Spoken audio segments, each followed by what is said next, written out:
Bonjour les amis et bienvenue pour cette nouvelle semaine et donc une nouvelle vidéo. Et aujourd'hui nous allons répondre ensemble à une question que tout le monde se pose, on entend beaucoup parler de ça.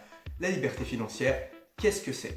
On va essayer de répondre simplement à cette question en abordant 3 points et surtout les 4 piliers de la liberté financière. J'espère que tu es prêt, c'est parti! Et avant de démarrer, comme toujours, j'aimerais me présenter pour les personnes qui ne sont jamais venues sur cette chaîne. Moi, je m'appelle Lohan, la chaîne s'appelle l'épargne 2020. Et ici, tu l'auras compris, on parle principalement d'argent et de finances personnelles, que ce soit d'épargne, de minimalisme, de frugalisme, en tout cas de toutes ces façons de faire et pour changer les choses, en tout cas, je te le souhaite. N'hésite pas à t'abonner en cliquant en bas à droite et sur la petite cloche pour recevoir une notification à chaque fois que je sortirai une nouvelle vidéo. Donc ça, c'est tous les vendredis à 17 h. Il m'arrive parfois aussi de sortir une deuxième vidéo par semaine le mercredi aux alentours des midi. Quoi qu'il en soit, balade-toi sur la chaîne, tu verras, il y a des playlists, je suis sûr que tu vas trouver quelque chose qui t'intéresse. Et n'hésite pas à mettre en même temps un petit pouce bleu pour m'encourager. Je te remercie. Attention, c'est parti. Et c'est parti avec nos 3 différents niveaux financiers. On va aborder tout de suite le premier. Qu'est-ce que c'est? Le premier, c'est tout simplement la dépendance financière. Alors, qu'est-ce que c'est être dépendant financièrement? Eh bien, c'est comme pour la plupart des gens, en tout cas qui sont salariés. Ils vont travailler, ils se lèvent tous les matins, enfin peu importe l'heure d'ailleurs, ils vont travailler et en échange de leurs 5, 6, 7, 8, 9, 10 heures de travail, ils reçoivent à la fin du mois un salaire. Ils travaillent donc tant d'heures par semaine pour un salaire à la fin du mois. S'ils ne vont pas travailler, ils n'ont pas d'argent, ils n'ont pas de revenus. Ils sont donc totalement dépendants financièrement de leur travail. Et c'est donc exactement ça qu'on va essayer d'éviter en essayant d'atteindre la dépendance et la liberté financière, arrêter d'échanger son temps contre de l'argent. Le deuxième niveau financier, c'est celui de l'indépendance financière. Alors l'indépendance financière, qu'est-ce que c'est? C'est tout simplement la capacité à vivre de ses intérêts grâce à ses placements par exemple financiers ou placements donc en bourse, en immobilier et à vivre en fait du bénéfice de ses possessions.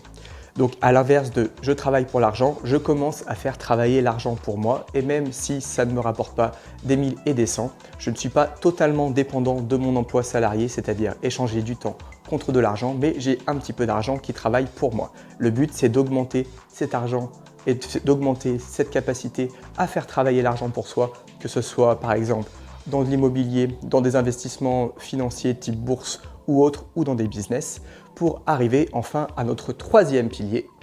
Et tu l'auras compris, le troisième pilier, c'est celui de la liberté financière. Et souvent, ils ont aussi la liberté géographique. On expliquera après pourquoi. Donc, c'est toutes ces personnes qui échappent au fameux métro boulot dodo et qui ne travaillent plus en tant que telles, c'est-à-dire à échanger leur temps contre de l'argent, mais qui vivent exclusivement de leurs investissements, que ce soit financiers, la bourse, l'immobilier, ou bien encore des business en ligne automatisés ou des business tout court. Mais ils n'ont pas besoin de travailler, comme la plupart des personnes, 40 heures par semaine pour échanger leur temps contre de l'argent. Après, il faut bien être conscient que tout le monde n'est pas intéressé par la liberté financière. Peut-être que toi-même, tu es salarié, tu travailles 40 heures par semaine ou plus peut-être pour ton patron dans une entreprise et peut-être que ça te convient très bien et c'est vraiment super, il n'y a pas de problème à ça. Il en faut pour tous les goûts. Moi, personnellement, je sais que l'activité salariée me convient de moins en moins et c'est pour ça que petit à petit, je mets des choses en place pour me libérer du système salarié en tout cas, avec la fameuse expression « quitter la rat race ». La rat race, c'est la roue du hamster qui ne s'arrête jamais de tourner. Parce que si on arrête de travailler, on n'a pas de rentrée d'argent. Quand on atteint la liberté financière, tout ce qu'on a mis en place précédemment, donc ces investissements en immobilier, en bourse ou peu importe, prennent le relais en fait. Prennent le relais, c'est-à-dire que si vous avez 1 500 € de revenus que vous aviez en temps avant avec votre activité salariée, eh bien que vous atteignez 1 500 € de revenus passifs, donc que ce soit en immobilier, en bourse ou peu importe, sur des business automatisés, vous êtes libre financièrement, vous n'avez plus besoin de travailler directement. Attention, quand je dis ne plus travailler, ça ne veut pas dire que vous ne faites rien, que vous êtes toute l'année sur une plage, sur un transat, avec un cocktail dans une main et vous faire masser les pieds.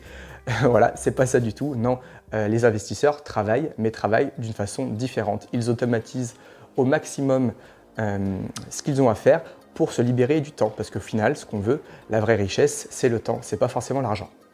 Et donc la plupart, ils cherchent donc à avoir même des rentes et donc des revenus supérieurs à leurs dépenses pour ne plus avoir vraiment à regarder s'ils peuvent ou non faire ça. C'est-à-dire que si lundi, Pierre, Paul ou Jacques se réveille, est libre financièrement et décide de prendre un billet d'avion pour Londres par exemple, ou même beaucoup plus loin, pour l'Asie par exemple, peu importe, eh bien, il peut le faire sans avoir à regarder son compte en banque et regarder si, mince, est-ce que je peux me permettre de m'offrir ce billet d'avion aller-retour ou pas. Ils n'en ont plus rien à faire parce qu'ils ont vraiment mis en place des choses qui leur permettent de générer de l'argent, qu'ils dorment, qu'ils travaillent ou qu'ils ne travaillent pas. On va maintenant parler ensemble des 4 piliers pour atteindre l'indépendance financière, la liberté financière. J'espère que tu es prêt, c'est parti. Le premier pilier pour atteindre la liberté financière, c'est en premier lieu l'éducation financière. Si on dessinait une pyramide, ça serait un petit peu le socle, la base de la pyramide. L'éducation financière, c'est vraiment le plus important parce qu'on n'apprend pas l'argent à l'école. On va à l'école de nos 3 ans jusqu'à nos 20 ans, parfois même plus, parfois on s'arrête avant bien évidemment, mais on n'apprend pas à gérer nos finances, on n'apprend pas à investir, on n'apprend pas à tenir un budget, on n'apprend rien sur l'argent à l'école. On nous enseigne que il faut aller à l'école, il faut avoir des bonnes notes parce que si on a des bonnes notes, on pourra faire des grandes études et si on fait des grandes études, on pourra avoir un super bon métier avec un super bon salaire. Sauf qu'on se rend compte maintenant que en fait, le salaire n'a rien à voir là-dedans. Il y a des personnes qui gagnent 1 000 € qui ne s'en sortent pas et il y a des personnes qui gagnent aussi 5 000, 10 000 € qui ne s'en sortent pas non plus. C'est donc pas l'éducation le problème, mais le manque d'éducation financière. Une fois donc que vous avez appris à gérer votre budget, tenir votre budget, gérer vos dépenses, il faut connaître votre relation avec l'argent. Vous voulez être libre financièrement, mais vous devez avoir un pourquoi. Il faut l'écrire sur une feuille, c'est vraiment un bon exercice. Pourquoi vous voulez être libre financièrement? Pour avoir du temps pour vous et votre famille, pour vos amis, pour voyager. Il faut savoir pourquoi vous faites ça et surtout connaître votre relation à l'argent. Si c'est une relation malsaine, avoir plein d'argent juste pour avoir plein d'argent sur son compte en banque et kiffer tout seul sans rien faire, désolé, mais il n'y a strictement aucun intérêt. Il y a tout un tas de façons de s'éduquer financièrement, notamment grâce à la lecture. Tu trouveras pour une vingtaine d'euros des tas de bouquins que je te conseille. Je te mettrai une liste dans la description juste en bas de livres que j'ai lus et qui m'ont aidé à devenir plus éduqué financièrement parlant. Notamment, tu auras, donc forcément, je t'en ai déjà parlé, je t'en parle souvent, c'est un de mes livres préférés, Père riche, Père pauvre de Robert Kiyosaki. Tu auras Les secrets de l'esprit millionnaire, tous les bouquins de Napoleon Hill, tout un tas de choses qui vont t'apprendre et reformater ton cerveau et ta façon de penser sur l'argent. Finalement, comme je te le disais, si tu ne t'éduques pas financièrement, il ne risque pas de se passer grand-chose parce que tu veux être riche. Mais finalement, être riche, qu'est-ce que c'est? Alors, j'ai regardé un petit peu sur Internet les différentes définitions et la plus simple et la plus, je trouve, parlante que j'ai trouvée, c'est la capacité à faire face à ses besoins X jours, X semaines ou X mois en vivant sur ce qu'on possède déjà, sur l'argent qu'on possède déjà.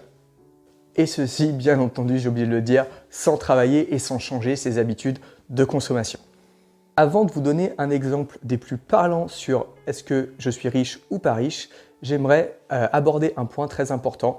95% des gens, peut-être même plus je pense, sont persuadés que pour être riche, tout est question de revenus. Que si vous gagnez 1500 € par mois, eh bien c'est vraiment beaucoup plus difficile que si vous gagnez 10 000 € par mois. Mais gardez quelque chose en tête, c'est que si ces personnes gagnent maintenant 10 000 € par mois, si elles ont commencé à gagner dès le début de carrière par exemple ces sommes-là, eh bien elles sont habituées à gagner ces sommes, mais surtout elles dépensent en fonction de ces sommes. Elles vont donc dépenser beaucoup plus. Il n'est pas rare de voir des personnes qui gagnent des centaines, voire des millions d'euros par mois ou par année et qui sont complètement fauchées. Regardez toutes ces stars, des gens connus, des acteurs. Je pense notamment à Johnny Depp qui est toujours comme ça, on lit des articles sur lui dans des journaux américains. Il est toujours endetté au possible parce qu'il va peut-être gagner, je dis n'importe quoi, 3, 4, 5 millions, c'est sûrement plus d'ailleurs pour un film, mais dans les mois qui suivent, il va en dépenser le double. Tout est question non pas de revenus, mais de ce que vous faites de votre argent. Et il est tout à fait possible, croyez-moi, avec même un petit salaire, de mettre des choses en place pour commencer à changer. Pour illustrer ma définition que j'ai trouvée de la richesse, à savoir combien de jours, mois ou semaines on peut vivre sans travailler, j'ai pris 2 exemples. Le premier exemple, j'ai pris donc, on va l'appeler l'exemple 1, c'est avec Paul. Paul, il gagne, on va dire, 8 000 € par mois. Oui, je sais, c'est beaucoup pour certains. Pour d'autres, ça sera sans doute très peu. Pour moi, c'est beaucoup aussi. En tout cas, il gagne 8 000 € par mois, net dans sa poche. Par contre, il en dépense 10 000 par mois. À cause de ses crédits, parce qu'il a acheté une moto, plein de choses, peu importe, de son train de vie, etc. Il dépense donc 2 000 € de plus tous les mois que ce qu'il gagne. Eh bien, si on divise ses dépenses mensuelles, donc 10 000 € par ses revenus, donc 8 000 €, on obtient 1,25. Donc 10 000 divisé par 8000 égale 1,25. Et maintenant, on divise ce 1,25 par le nombre de jours dans un mois, donc on va dire 30, et on obtient 24. 24 jours, c'est le nombre de jours que Paul peut survivre sans travailler grâce à son salaire. Deuxième exemple, l'exemple de Jacques. Jacques gagne 1500 € net par mois dans sa poche. Mais il dépense seulement 1000 € parce qu'il a des habitudes très frugales, il fait attention à ses dépenses, il suit ses dépenses et il aspire à être libre financièrement. Donc la même chose, on va diviser ses dépenses, donc 1000 € par son salaire 1500 € et on obtient 0,66. Et si on divise donc 30 jours du mois par ce qu'on vient de trouver, donc 0,66, on obtient 45 jours. Donc 45 jours où il peut vivre sans changer ses habitudes et sans travailler. Et là, miracle, on se rend compte que Jacques peut vivre bien plus longtemps, pratiquement 2 fois plus que Paul, alors que Paul gagne beaucoup plus d'argent que Jacques. Et c'est là qu'on se rend compte que le revenu ne fait pas tout, mais que les habitudes et notre façon d'utiliser l'argent font vraiment les choses. Encore une fois, beaucoup pensent que la seule façon de gagner de l'argent, c'est d'aller travailler, de se lever tous les matins à 6 heures, de faire nos 8, 9, 10, 11, 12 heures de travail peut-être, et de rentrer chez soi. Et il n'y a pas d'autre moyen de se faire de l'argent, et pourtant, je vous assure que c'est totalement faux. Et donc, encore une fois, ce n'est pas combien d'argent vous faites qui importe, mais comme le disait Robert Kiyosaki dans son livre Père riche, Père pauvre, ce que vous faites de cet argent. Deuxième pilier pour atteindre l'indépendance et la liberté financière, épargner. Et oui, si vous n'épargnez pas, vous n'allez pas pouvoir investir par la suite votre argent, on le verra dans le prochain pilier. Donc épargnez, s'il vous plaît, faites-vous ce cadeau minimum, vous le savez, si vous avez regardé mes précédentes vidéos, 10% de vos revenus. Si vous arrivez à 20%, c'est encore mieux. Si vous pouvez dépasser les 20% et arriver à 30, peut-être même 40%, eh bien vous vous faites un vrai cadeau et plus vous allez épargner, plus vous allez aller vite vers votre objectif de liberté financière. Et ensuite, quand vous avez épargné, il va falloir apprendre à investir cet argent et on en revient donc au pilier numéro 1, les connaissances. Et donc, il faut lire, apprendre, se renseigner. Ça ne va pas se faire tout seul. Vous n'allez pas claquer des doigts et transformer 100 € en 10 000 € en 2 jours. Ça n'existe pas, c'est pas possible.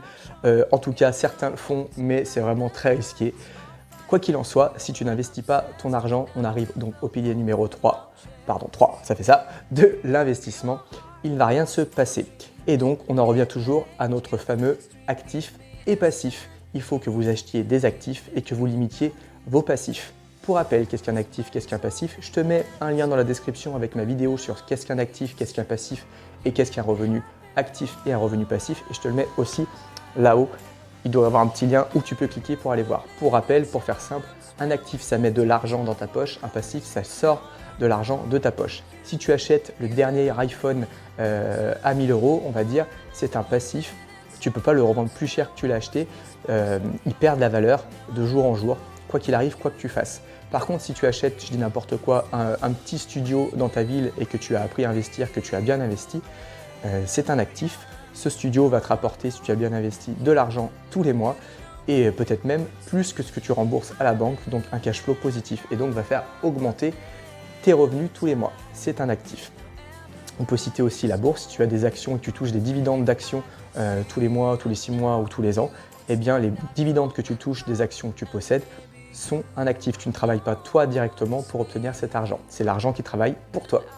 Et c'est vraiment ce que tu dois obtenir et viser tous les mois, augmenter ta colonne d'actifs, augmenter ta colonne d'actifs et augmenter ta colonne d'actifs. Robert Kiyosaki, l'auteur de Père riche, Père pauvre que j'aime beaucoup, qui a écrit énormément de bouquins, dit toujours que les riches achètent des actifs, la classe moyenne achète des passifs en étant persuadés que ce sont des actifs et les pauvres, en fait, ils ont simplement des frais et des dettes. Du coup, on vient parler ici de notre troisième pilier, les actifs, les passifs, et donc maintenant le quatrième, c'est vraiment l'investissement, que ce soit à court terme, moyen terme ou à long terme, il y a des tas et des tonnes de façons d'investir. Il faut donc juste apprendre à équilibrer vos actifs et vos passifs, investir dans des actifs et comme je le disais, limiter les passifs. Au début, c'est très lent à mettre en place. Moi, je me rappelle que la première fois que après m'être formé sur la bourse, que j'ai acheté mes premières actions et que j'ai touché au bout de quelques mois mes premiers dividendes, j'avais acheté très peu d'actions parce que j'avais pas forcément beaucoup d'argent de côté à l'époque.